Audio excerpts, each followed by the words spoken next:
L'hémophilie chez les femmes, tout ce que vous devez savoir. L'hémophilie chez les femmes augmente le risque d'avoir des saignements menstruels abondants ou une hémorragie postpartum. Comment se présente-t-elle? Que faire à ce sujet? Nous allons vous l'expliquer. L'hémophilie chez les femmes est un trouble du sang qui, dans de très rares cas, devient symptomatique.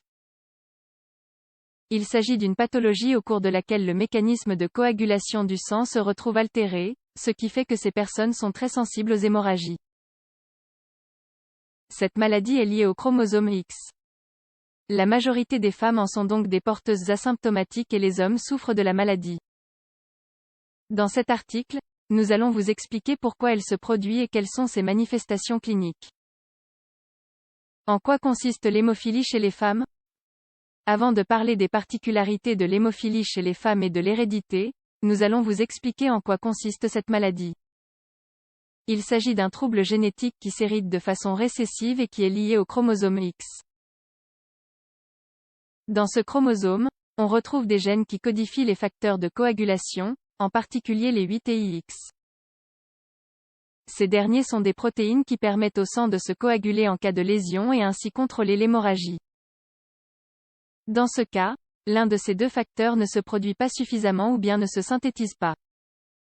Par conséquent, face à n'importe quelle blessure, qu'elle soit interne ou externe, le sang met plus de temps à coaguler et sa perte est donc plus importante. Le problème est que ces personnes ont tendance à souffrir d'hémorragies graves face à n'importe quel petit coup. En fait, les hémorragies internes sont les plus inquiétantes car elles peuvent endommager les organes et les articulations à cause du saignement. Lisez aussi, la coagulation. En quoi consiste ce processus? Pourquoi l'hémophilie n'est-elle pas commune chez les femmes? L'hémophilie chez les femmes, comme nous l'avons signalé précédemment, est un trouble qui, en général, ne produit pas de symptômes. Cependant, il est vrai que certaines femmes font état de signes similaires à ceux des hommes. Le chromosome X est le porteur de cette maladie. C'est l'un des chromosomes sexuels. Chez les femmes, il y en a deux, alors que les hommes ont un X et un Y. Chez un bébé garçon, le chromosome X vient de sa mère et le Y de son père. Ainsi, quand un homme a un chromosome X endommagé, qu'il a hérité de sa mère, porteuse d'hémophilie, la maladie s'exprime de manière directe. On estime que cette pathologie affecte un nouveau-né, garçon, sur 500. Cependant, dans le cas des femmes, étant donné qu'il y a deux chromosomes X, la maladie n'a pas lieu de s'exprimer. En d'autres termes, pour qu'une femme soit symptomatique, il est nécessaire que le gène qui déclenche une hémophilie altérée se retrouve dans les deux chromosomes. La majorité des femmes sont porteuses. Le plus fréquent est que les femmes soient porteuses d'hémophilie. Ou, pour le dire d'une autre façon, elles ont un gène altéré dans l'un des chromosomes X.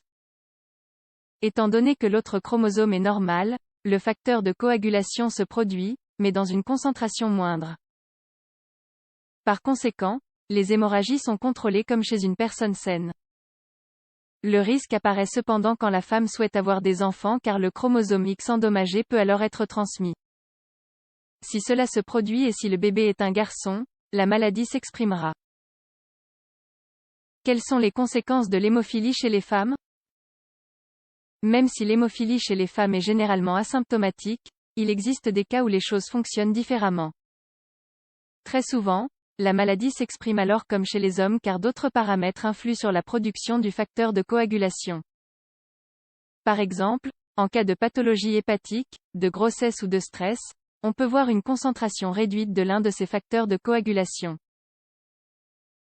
Quand la concentration du facteur 8 ou Ix n'atteint pas 60%, des symptômes hémorragiques peuvent se produire. En fait, plus la concentration est faible et plus il y a de chances qu'une hémorragie existe. Par conséquent, l'hémophilie chez les femmes symptomatiques ressemble à une hémophilie légère chez les hommes. Selon les études, les femmes atteintes de ce trouble affichent une plus grande tendance à saigner après une intervention chirurgicale. Par ailleurs, elles ont généralement des saignements menstruels abondants ou même des hémorragies postpartum. Que doit-on faire à ce sujet? La détection de cette maladie est importante car elle met en péril la santé de la femme. Ainsi, n'importe quel antécédent d'hémophilie dans la famille doit être pris en compte. On peut aussi mesurer les concentrations des facteurs de coagulation du sang.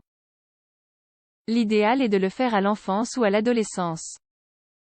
La prévention d'hémorragie est l'un des points clés pour éviter des conséquences négatives, surtout au moment de procéder à une opération chirurgicale ou au cours de la grossesse.